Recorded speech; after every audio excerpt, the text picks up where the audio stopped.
Fala, meus amiguinhos do sexto ano, tudo bem com vocês? Aqui quem fala é o professor Tafarel. Essa aula de hoje nós iremos aprender sobre a Mesopotâmia. A Mesopotâmia, ela foi uma civilização que a gente pode dizer que ela é uma civilização fluvial. O que isso quer dizer? Quer dizer que ela surge às margens de um rio, ou mais de um. No caso da Mesopotâmia, ela surge mais na margem de dois rios, tá? Que são os rios Tigres e o rio Eufrates, tá legal? Essa aula de hoje nós iremos começar um assunto novo. Nós falaremos sobre essas civilizações fluviais que é do Oriente Próximo, que a gente pode dizer que são Egito Antigo e Mesopotâmia. Então, vamos começar pela Mesopotâmia e mais à frente a gente aborda a temática do Egito Antigo, tá bom? Vamos lá, eu espero que vocês gostem da aula e vamos iniciar nossa aula. Primeiro, a palavra Mesopotâmia, ela tem o significado terra entre rios, tá? Ela vem do grego, onde a palavra meso significa meio e meso meio, potâmia, potâmia entre rios, terra entre rios, tá bom? Meso meio, potâmia entre terra rios, tá bom? Então significa essa terra entre rios. A Mesopotâmia, ela trata-se de um planalto de origem vulcânica localizado no Oriente Médio. E ela vai ficar, um vale vai surgir entre os rios Tigre e o rio Eufrates. E vai ser hoje, atualmente, esse território ele vai se localizar onde a gente conhece hoje como o Iraque, principalmente o Iraque e algumas terras próximas ali também, tá? Aqui a gente vai ter uma região de interesse geográfico mundial, essa região da Mesopotâmia. Essa região que a gente vê cortada pelo rio Tigres e o rio Eufrates. Essa região que fica entre esses dois rios é ali que se localizou a civilização da Mesopotâmia. Bom? A Mesopotâmia, terra entre rios. Quais eram esses rios? O rio Tigre e o rio Eufrates. Tá legal? Seguiremos então.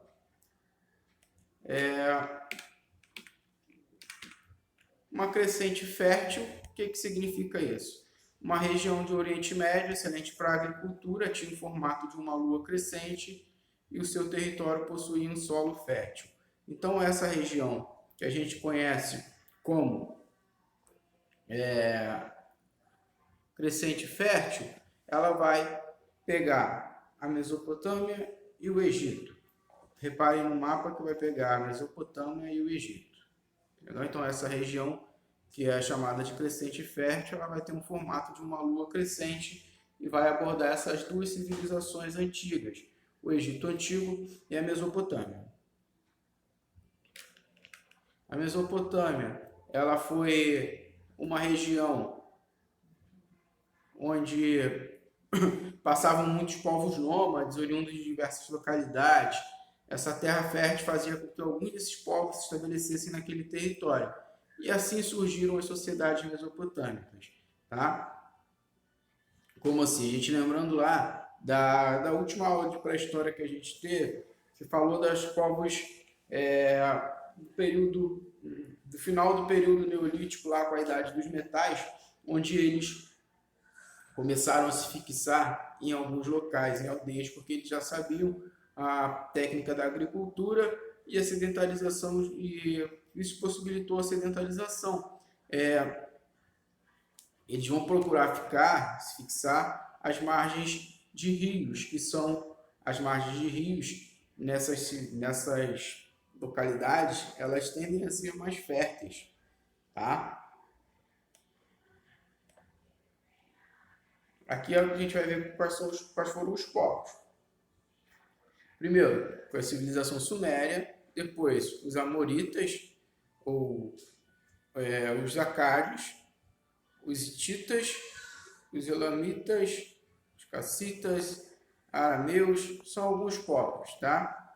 Mas algumas cidades importantes, como Nippur, Uruk, Charquim, Agade, Babilônia, Kish, Assur, Lagash, Udur, Izim, Mari, Ur e Érido. Legal? Essas são algumas cidades que foram importantes para a Mesopotâmia. E a gente vai dar um foco, principalmente, aqui são algumas personalidades que se destacaram na Mesopotâmia, como o Assurbanipal, o Hammurabi, o Sargão, o Nabucodonosor, o Marduk e o Tiglat-Pileser. Tá? Aqui a gente vai ver, agora vamos falar sobre os povos sumérios. Esses povos sumérios, eles foram provavelmente os primeiros povos que habitaram no sul da Mesopotâmia. A partir dele, essa região, eles construíram as primeiras cidades, formando ali as cidades de Ur, de Uruk e Lagash. A partir dessa formação suméria, é que a gente vai ter o início do que a gente conhece como Idade Antiga, porque foram eles que criaram a primeira forma de escrita existente, que é a escrita suméria, que é a escrita cuneiforme. Então, o que marca o fim da pré-história é o surgimento da escrita, né? Então, foram os sumérios que criaram a primeira forma de escrita, que foi uma escrita cuneiforme. E essa civilização suméria, ela tinha uma organização parecida, uma cidade-estado. O que é isso? Ela era uma cidade onde era governada por um chefe. Esse chefe ele tinha poderes religioso e militar, e esse chefe era denominado de patecia. Aqui a gente tem a organização social da Mesopotâmia. Primeiro, no topo da pirâmide, ficavam os sacerdotes, abaixo os aristocráticos, os nobres, as pessoas que tinham algum poder, como dominavam, como eram donos de terra, essas coisas, tá? Depois vinham os militares, depois os comerciantes, depois os artesãos, depois os camponeses e, por último, os escravos. Esses sumérios são conhecidos pelo desenvolvimento da escrita cuneiforme. Essa escrita era feita em placas de argila com o auxílio de uma cunha. A cunha é uma espécie de prego, por isso o nome de cuneiforme. E eles ali criavam a escrita em formas de símbolos, de sinais. Esse sistema, ele não é um sistema de escrita cursiva igual a nossa, em alfabeto. Ela é uma escrita através de sinais, tá bom?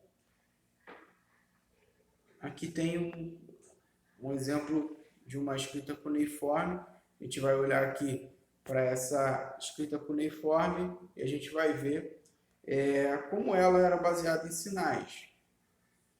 Tá? A linguagem escrita é resultado da necessidade humana de garantir a comunicação e desenvolvimento da técnica. Surge a necessidade de manter os registros, registrar algumas coisas.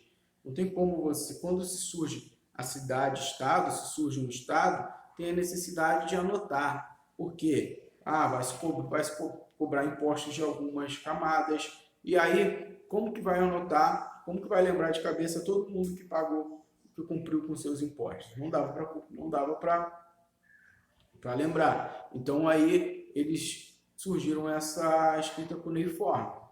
A partir desse momento, os sumérios realizavam obras de irrigação de barragens e diques, utilizavam técnicas da metalurgia do bronze e eles eram politeístas. O que isso quer dizer? Eles acreditavam em vários deuses, eles não acreditavam em um único Deus.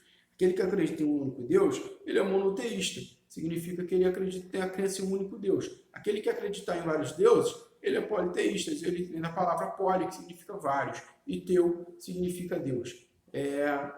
Isso é do grego. Então, politeístas acreditam em vários deuses. algumas as cidades sumerianas e uma imagem de uma imagem que eles idolatravam, tá? Aqui a gente tem algumas cidades sumerianas, como Kishne, Pula, Gash, Uruk e Eridu, beleza? A gente vai passar agora para os amoritas, os povos amoritas. Com o declínio do império fundado por Sargão, destacou-se na Mesopotâmia um grande unificado império, que tinha como centro administrativo a Babilônia, situada nas margens do rio Eufrates. Então, esses povos amoritas, eles também vão ser chamados de povos babilônicos. Tá? E o Sargão, ele vai ser o cara que vai fundar o império lá, o Império Sumério, tá bom? E quando esse império entra em declínio, ele começa os babilônios, eles tomam conta desse território. Os amoritas, povos semitas provenientes da Arábia, edificaram então o primeiro império babilônico. Então a gente vai ver agora o primeiro império babilônico, que o império babilônico ele pode ser dividido em dois, tá? O primeiro império babilônico, que vão ser os amoritas, e o novo império babilônico, beleza? Esse povo é conhecido também como antigos babilônicos, o que os diferencia dos caldeus, os fundadores do segundo império babilônico, denominados de neobabilônicos, como a gente já tinha dito ali. O que mais se vai destacar nesse período do Império Babilônico, dos antigos babilônicos, é o Código de Hammurabi. Hammurabi vai ser uma espécie de soberano, ele vai elaborar um código de leis. Esse código de leis ele vai se constituir da seguinte forma: olho por olho, dente por dente. Ah, professor, como assim? A sua pena ela vai ser equivalente àquilo que você cometeu. Beleza? Se você matou alguém, você vai ter que pagar com a vida. É dessa forma. Esse código de Hammurabi funcionava dessa forma. Então, voltando, esse povo do Império Babilônico ele vai se destacar por esse código de Hammurabi. Olho por olho, dente por dente. A lei de Talião. Você paga com aquilo o seu crime. A sua pena é aquilo que você cometeu como seu crime. Por exemplo, se você assassinou uma pessoa, você vai pagar com a vida. Legal? Se você acidentou uma pessoa, a pessoa perdeu a perna, você vai perder a perna também. Dessa forma que funcionava o Código de Hammurabi. Tá bom? Então, o Código de Hammurabi é a principal obra do período onde se destacou o antigo Império Babilônico, os Amoritas. Agora a gente vai falar dos povos assírios, que são povos é um povo de origem semita. Eles viviam do pastoreio e habitavam as margens do rio Tigre. Eles vão se destacar por ser uma sociedade altamente militar. E eles tinham uma característica de se expandir muito forte. Então eles tratavam seus inimigos, seus rivais, com uma crueldade tremenda, que isso causava espanto em algumas pessoas. Muitas pessoas sentiam medo dos assírios, porque os assírios eles não tinham pena de seus adversários, eles mutilavam mesmo, cortavam o pescoço, então eles não tinham essa ideia de que piedade com seus adversários, entenderam? Então os assírios eles vão se destacar por ser uma civilização muito dedicada à tática militar e ser expansionista. O que isso quer dizer? Eles não ficavam só naquele localzinho ali onde ele conquistou, não. Eles queriam conquistar mais terras também.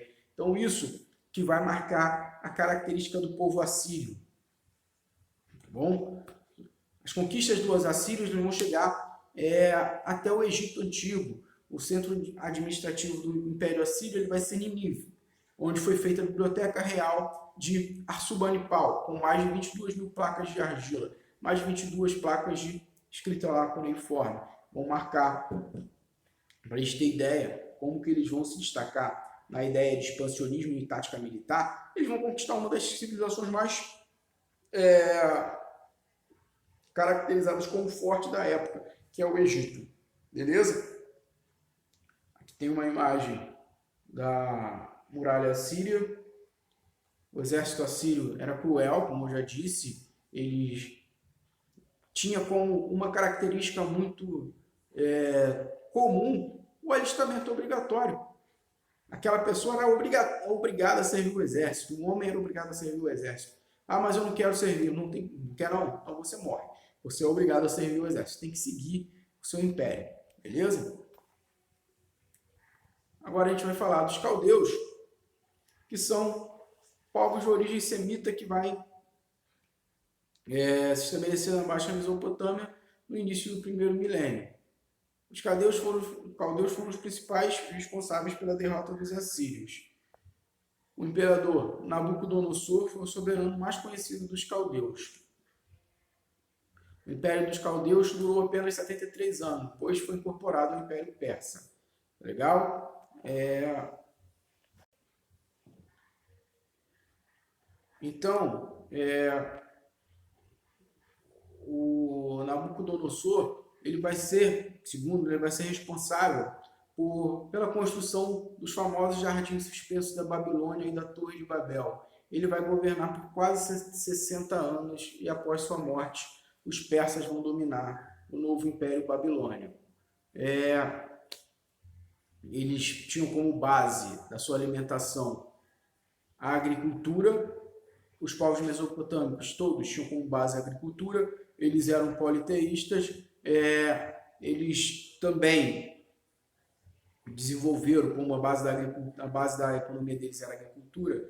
Então eles desenvolvem táticas de irrigação muito boa para a época, e a principal ciência estudada pelos babilônicos foi a ciência da Babilônia, foi a astronomia. Os babilônios, eles vão dividir o ano em meses, os meses em semanas, as semanas em 7 dias, os dias em 24 horas, as horas em 60 minutos, os minutos em 60 segundos. Bom, durante esse período do caldeus, dos neobabilônicos, é onde vai acontecer o famoso cativeiro da Babilônia, onde os hebreus são presos na Babilônia e depois eles conseguem fugir da Babilônia, mas é durante esse período aí, tá legal? O novo Império Babilônico também, eles se destacaram como ótimos matemáticos, onde usavam um sistema matemático baseado no número 60, um sexagenal, e a medicina, os progressos da medicina foram grandes, assim como o direito e a matemática, a medicina estava ligada à adivinhação. Então, a escrita cuneiforme, grande realização sumeriana usada pelos sírios, hebreus e persas, surgiu ligada às necessidades de contabilização dos templos. Era uma escrita ideográfica no qual o objeto representado expressava uma ideia. A literatura, destaca-se o mito da criação e a epopeia de Gilgamesh, a aventura do amor e coragem desse herói e Deus, cujo objetivo era obter a imortalidade.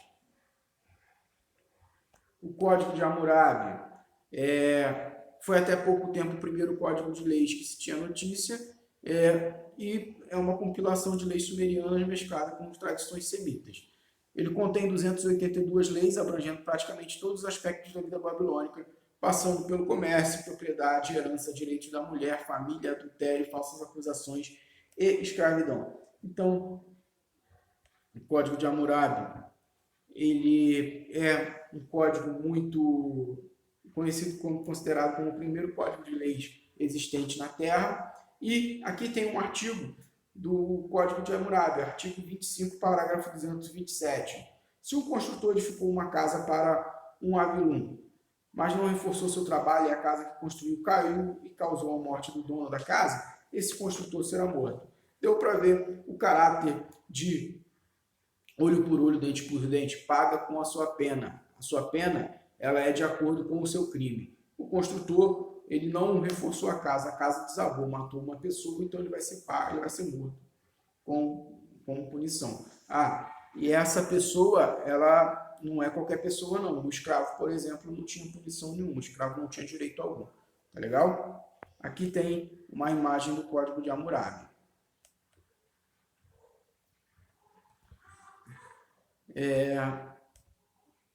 A arquitetura foi a mais desenvolvida das artes, caracterizou-se pelo exibicionismo e pelo luxo, construído templos e palácios que eram considerados cópias existentes do céu. Na Mesopotâmia, os deuses representavam o bem e o mal. Dentro da civilização sumeriana, o centro da civilização sumeriana era o templo, a casa dos deuses que governavam a cidade. Ao redor do templo desenvolvia-se a atividade comercial. O Patezir representava o deus que combinava poderes políticos e religiosos. Os principais deuses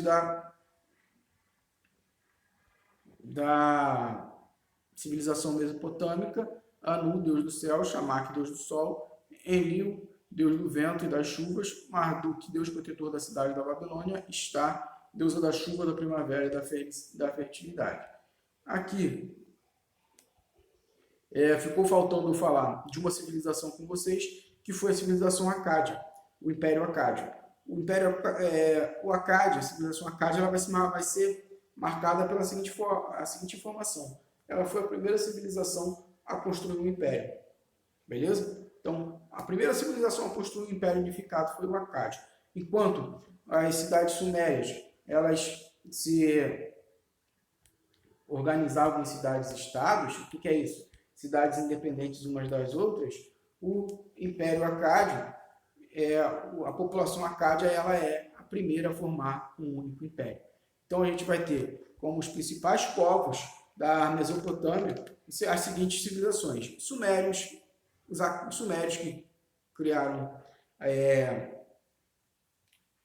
escrita cuneiforme; os Acádios, que formaram o primeiro império unificado. Os Sumérios se organizavam em cidades-estados; os Acádios formaram o primeiro império unificado da Mesopotâmia. Os Babilônios, responsáveis pela criação do Código de Hammurabi, lá a lei de Talião, olho por olho, dente por dente. Os assírios, povos que se destacavam com uma tática militar muito forte. Eles eram destinados ao militarismo, à agressividade, à violência, beleza? E os caldeus, que são os novos babilônicos, eles criam lá os jardins suspensos da Babilônia, com Nabucodonosor, a Torre de Babel, o cativeiro da Babilônia também, ele perde o cativeiro hebreu da Babilônia. Ele também tem um destaque para a astronomia, para a matemática, para a ciência. Então ele vai começar uma medicina, né? Então esse babilônico, ele vai ser marcado pela construção desses jardins suspensos, pela Torre de Babel. Então, a base da economia da Mesopotâmia era a agricultura. Eles eram politeístas, eles viviam às margens dos rios, por isso são chamadas de civilizações fluviais, que vivem às margens dos rios, os rios Tigre e Eufrates. Beleza? Vou ficando por aqui. Espero que vocês tenham gostado da aula. Até a próxima aula. Se puder, fique em casa. Forte abraço. Tchau, tchau. Um beijo para vocês.